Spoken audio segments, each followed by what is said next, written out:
Hi everybody, it's me, Gwynn. I'm back. It's been a while. I only made 2 videos. This is my third.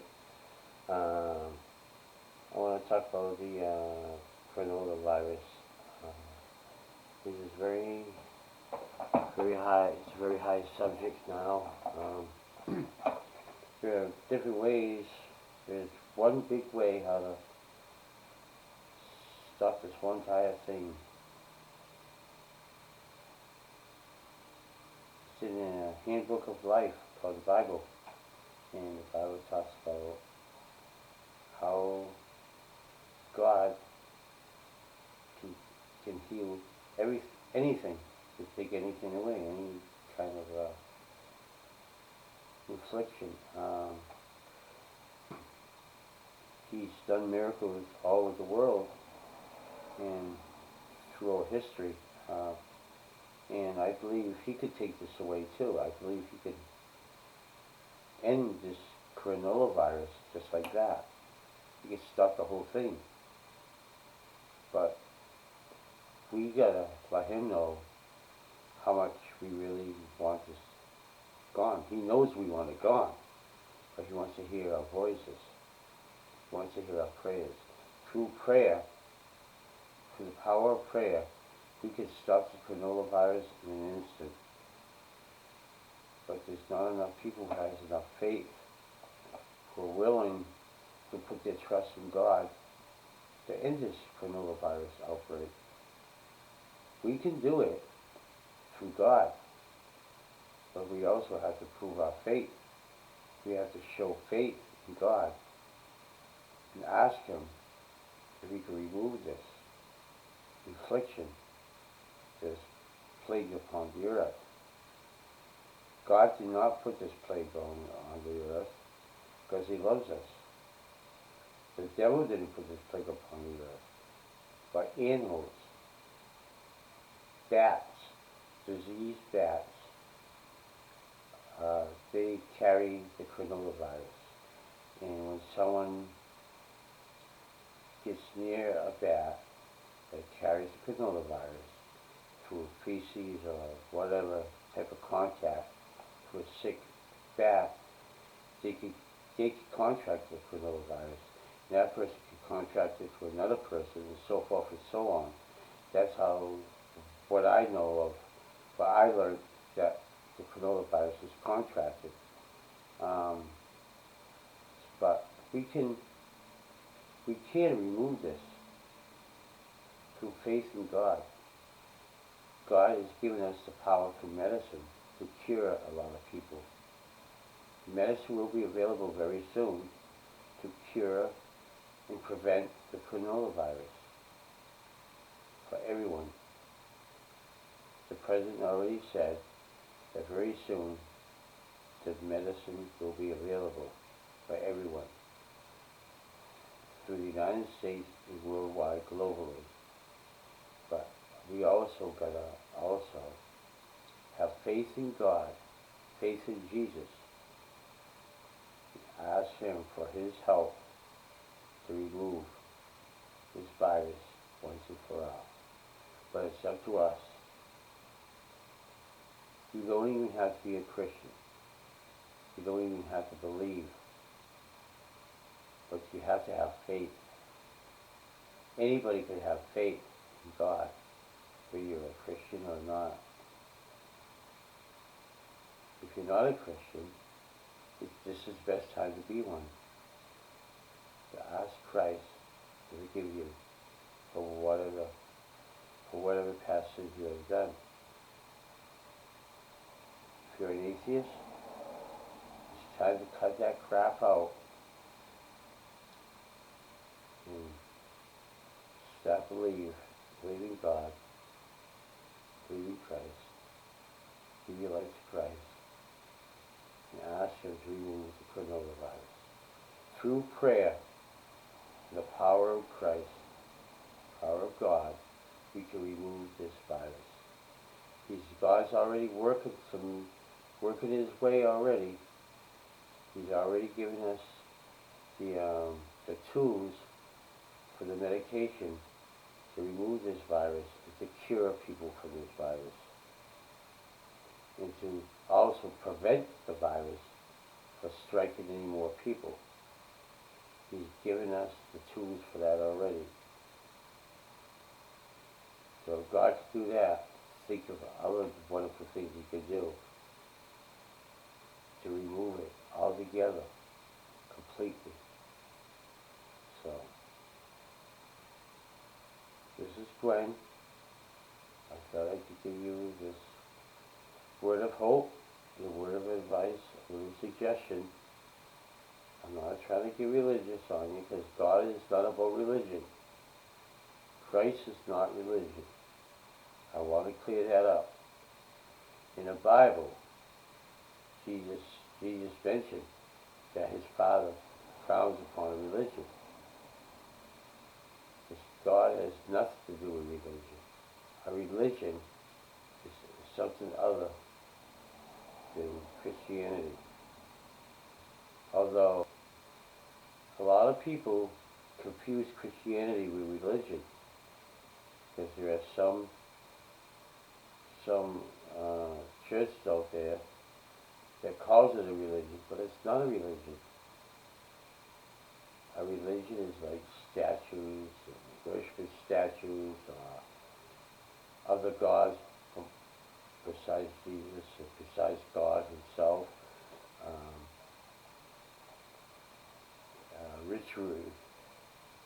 Places that use rituals, worshiping statues, and that's a religion. It's nothing to do with Christianity. I mean, the church is not a building. The church is Christ. We're the church. We're the church. Christ is the church. The church can be anywhere you choose to worship. You can worship alone in your house and pray. You know, the church can be anywhere where you choose to worship. You can worship alone, or two or more people, or three or more people, 10 or more people. It could be in the home. It could be in a community hall. It doesn't have to be a particular building. It could be a church.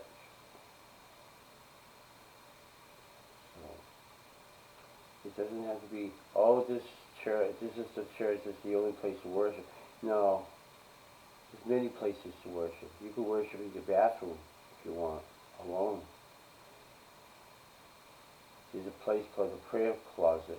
The prayer closet is a place where you go in privacy, where you want to study your Bible and pray and meditate to God.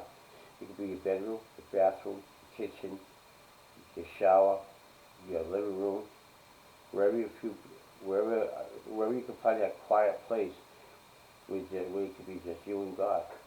That's your prayer closet. It could be in the park. You can even have church in the park. You can have your prayer closet in the park on a warm day. So, I'm transgender. Does God frown upon me because I'm transgender? No. Not at all. There's nothing said in the Bible that God hates anybody or God frowns upon anyone. Love the sin and hate the sin, but I'm not sinning. I'm not hurting anyone. I'm not committing crimes against people. I'm not murdering anyone. I'm not stealing from anyone. I'm not cheating on my wife or whatever, or my husband.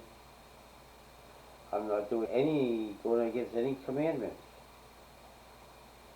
I had to find my own happiness. I had a long, confused, messed up life, but I didn't know who I was. No, God does not make mistakes. That's why He made me the way I choose to be. He didn't make mistakes. It was my body, my mind that made the mistake, not God. I was born different. It wasn't God's fault. No, God doesn't make mistakes because He loves me no matter what. He loves me whether I'm a man or a woman. It doesn't matter. Because I'm transgender, God does not look down on me. He loves me for who I am inside as a person. I've always been a good person. I've always tried to do what's right.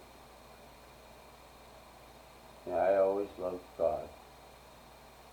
Even though I was angry at Him a lot of times, but He understood where the anger came from.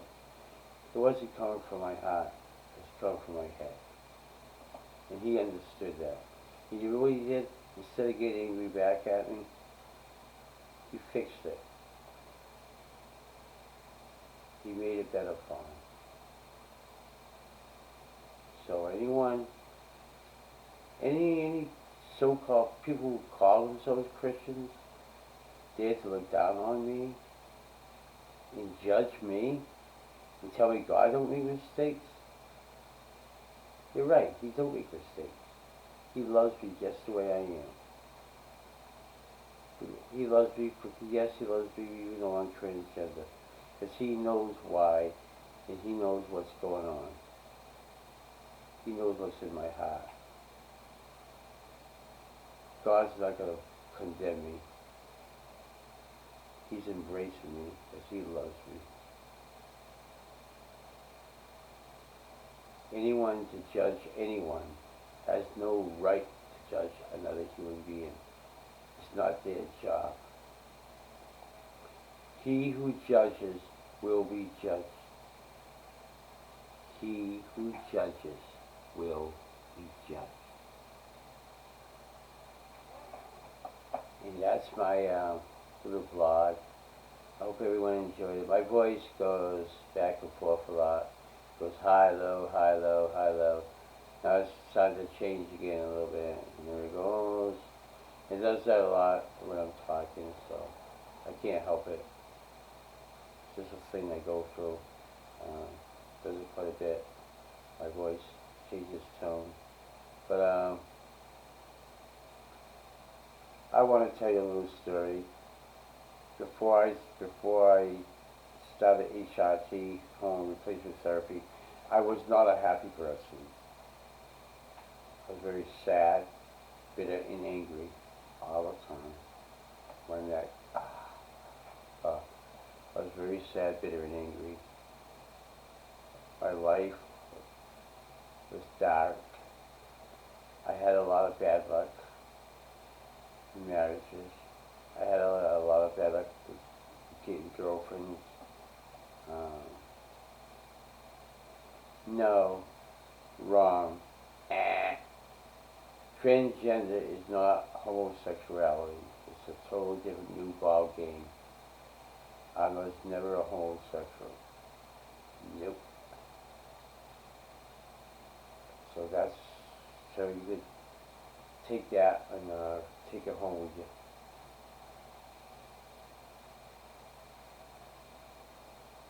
Doesn't mean I'm gay. Doesn't It's a different ball game. Anyway, back to the subject. I had a rough childhood. Tried to mix in with other kids, especially other boys. Both.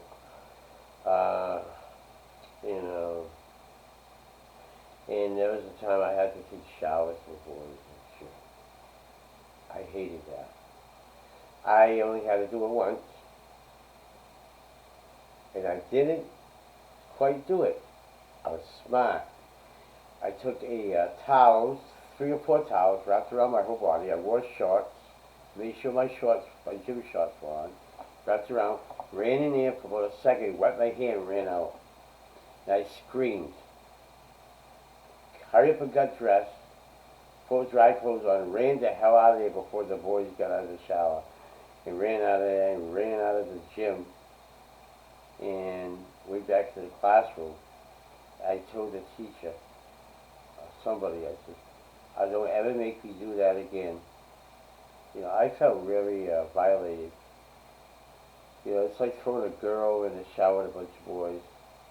That's how I felt.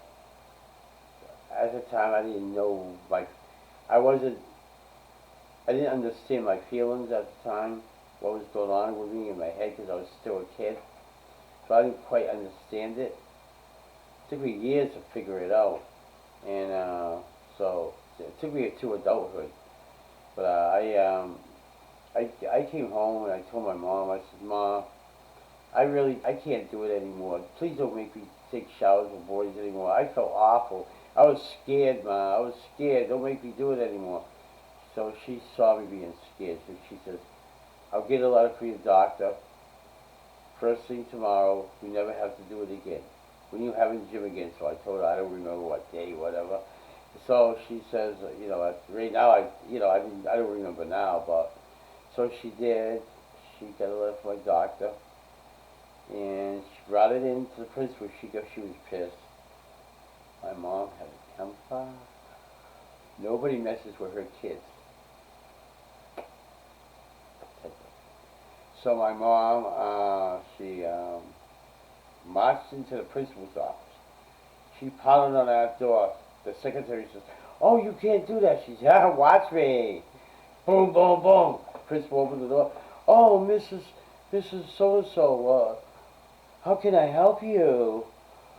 "Well, you made my son take a shower with other boys, and I warned you what would happen if you did, that he would freak out, and he did, and I told you about it. So guess what, buddy?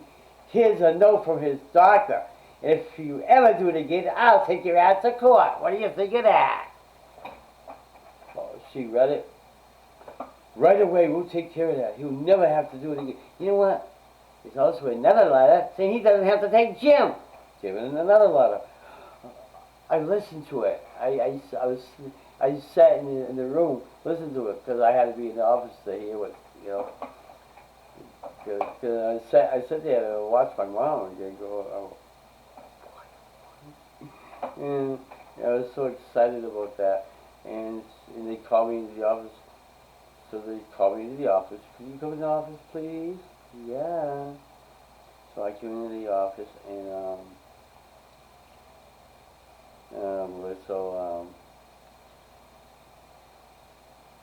they who was it, Mr. not Mr. Tripp, I forgot his name. Wait a minute, I don't remember, Mr. Castle, I think it was. I'm not sure. I don't remember the names. But anyway, it was so long ago.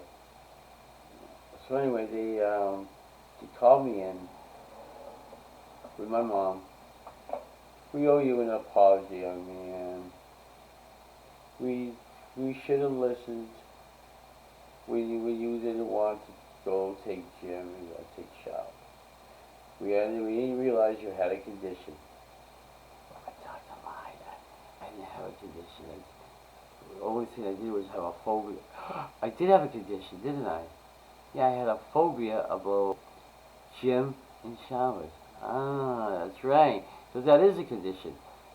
We understand about your phobias, about taking gym class and taking showers. According to your doctor, you cannot participate in any of those activities anymore. So we're taking into consideration that you no longer have to take these classes. It's mandatory that you do not have to any longer. So that was made me so happy. I was so glad I didn't have to take them ever again. Then I went back to taking longer art classes because I loved art. I loved taking art. I was good at it. I was good at drawing and painting. Well, not painting so much, but drawing. Oh my God, the things I used to draw was incredible. I can't draw anymore though. I draw for shit now. I haven't. It was only because I hadn't drawn for so long. I kind of lost my touch with it. I was a good artist. I was very good at it. So yeah. So that's one of the struggles I had as a kid. And uncle tried to make me do manly work. Oh my God. Tried to have me chop down a tree. I couldn't even lift a friggin' axe, never mind a chainsaw. That wasn't my thing. I couldn't do it. He called me a sissy and a good little girl, and of course I was a little girl. My mind, my body, I was stuck in this friggin' man's body. I still kind of have a little bit. Finally growing boobs, and it's starting to take. My body started to take shape into a girl. Finally get the body I'm supposed to have in the first place. You know, it wasn't God that did that either. I don't blame God for that. It's just the way things happen, you know. It's probably a birth thing. Nothing to do with God. God didn't do it.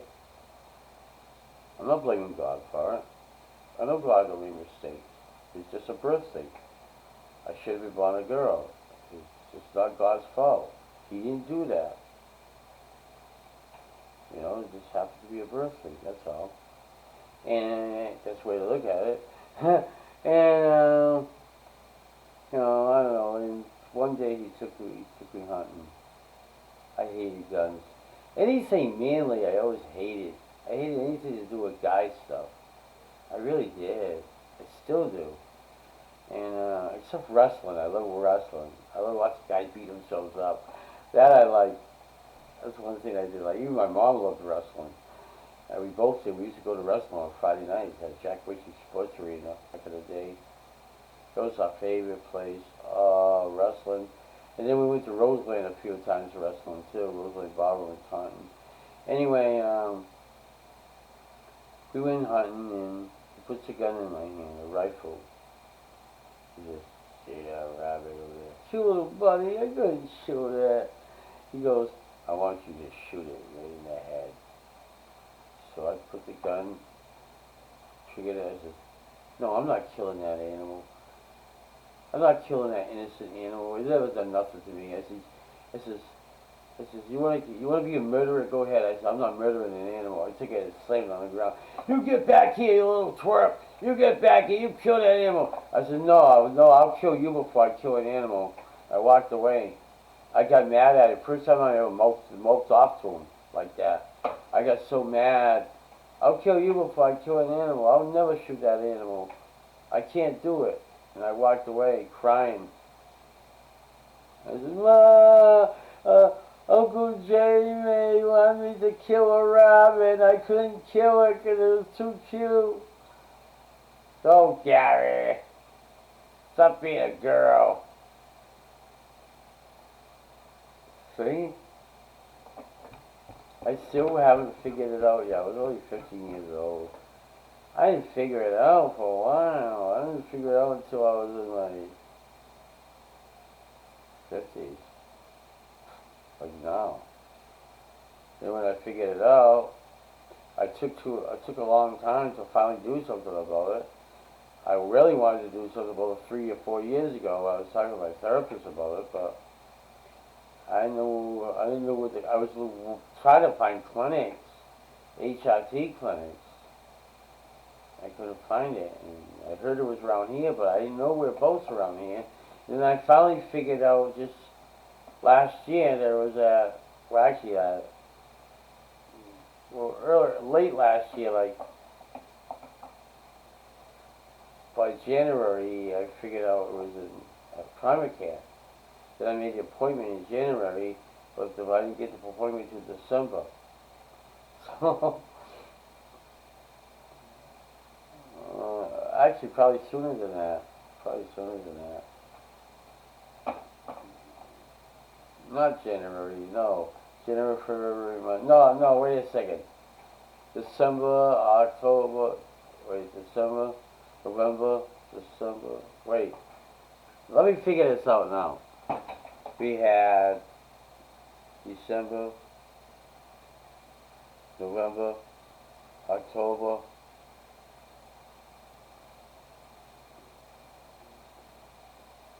October. Well, before October, I made the appointment. It took me like a few months before I could actually get, see the doctor. The doctors are December 24th. I tried to make it earlier and they couldn't see me earlier. So I made the appointment for December. So I got the appointment for December 24th. September, yeah. September I called. I called in September. And I got the appointment for October. No, for December 24th. December 24th, I had my HRT, my first HRT appointment, and I got my estrogen and testosterone blockers the same night, the same day actually, the same morning, Christmas, night before Christmas, and I took them. I said, well, here's to a brand new life, starting over from a clean slate. All my demons are dead. Now I can start over.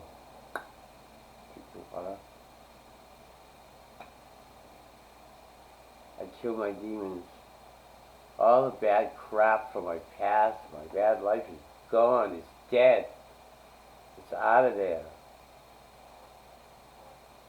I got a new life now. These I gotta get rid of. I gotta get rid of these ugly tattoos. Look at this. I can't get rid of them. I don't know what to do. I don't know what to do. I tried everything. No tattoo parlor will cover it from a flesh tone. Nobody will. They'll cover it with other tattoos, but they won't cover it with flesh tone because they don't want to do it. Come on, do me a favor. I'll pay a double for Christ's sake. I'll give you more money if you want. If it's gonna cost you $80, I'll give you 90. Give you 100.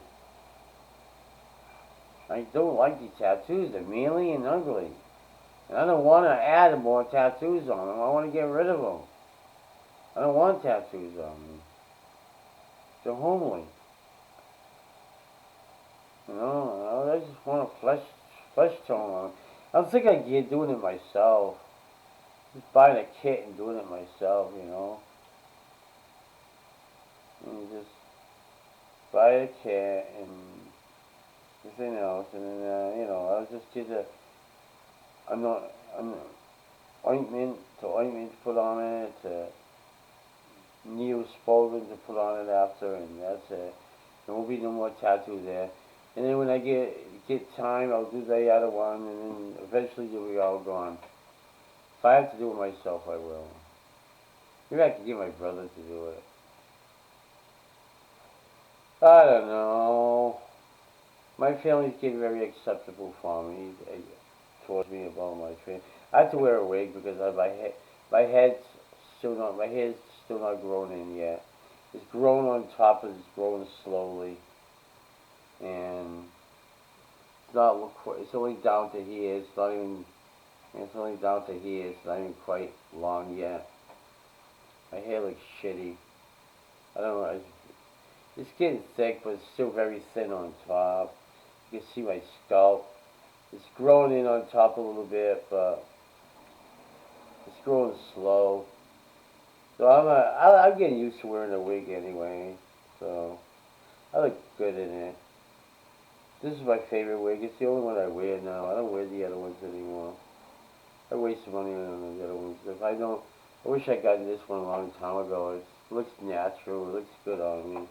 Look, it looks like real pot, real hair. It feels like real hair too. It's beautiful. So yeah, sometimes you have to do what you have to do to look good. So that's my cat Shadow. You see over there. That's my baby. It's my baby boy. There he is. Hi, Shadow. That's my haunted doll. She don't like to be called haunted. She hates that. That's my dolly. Her name is Anna Mae. She's very lifelike, cries, move, and everything else, and she moves around a little bit. She's the living doll. She's my living doll. So, yeah. My bestie, my best friend in the whole world is here. I love her so much. I love her. She's very good to me, and she's always there for me. We have some real good, deep conversations, and we have a good time together, and we always have fun. We like to eat a lot. We're both eaters, and we both love food. We have a lot. We have so much in common. I love her. I love her so much. She came over today and spent time with me.